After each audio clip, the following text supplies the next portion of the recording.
मराठी चित्रपट सृष्टीत प्राजक्ता माळीचं नाव हे नेहमीच चर्चेत असतं आणि आता ती पुन्हा एकदा चर्चेत आहे फुलवंती या तिच्या नव्या चित्रपटासाठी। या चित्रपटाचं टायटल ट्रॅक हे सध्या सोशल मीडियावर प्रचंड व्हायरल होत आहे आणि या टायटल ट्रॅकच्या हुक स्टेपवर अनेकांनी रील सुद्धा बनवल्या आहे। पण तरीही अनेकांना ही हुक स्टेप कठीण वाटते आणि तुम्हाला पण ही हुक स्टेप कठीण वाटत असेल तर काळजी करू नका, कारण आता स्वतः फुलवंती येणार आहे आपल्याला ही हुक स्टेप शिकवायला।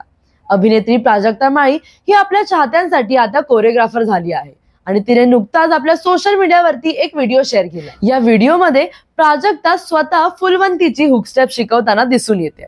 या व्हिडिओला तिने असं कॅप्शन लिहिलं आहे की तुम्ही ही फुलवंतीची हुक स्टेप शिका, त्यावर व्हिडिओज बनवा आणि मला टॅग करा। विशेष म्हणजे तिने असे जाहीर केले आहे की हे सगळे व्हिडिओ तिच्या सोशल मीडिया अकाउंटवर शेअर केले जातात आणि सर्वोत्तम 5 परफॉर्मन्सला फुलवंतीच्या ग्रँड प्रीमियरला उपस्थित राहण्याची संधी मिळेल। तर मंडळी, तुम्हाला फुलवंतीची हुक स्टेप आवडते का? आम्हाला कमेंट करून नक्की सांगा आणि जाताना टोटल मराठी आपल्या चॅनलला लाईक, शेअर आणि सबस्क्राईब करायला विसरू नका।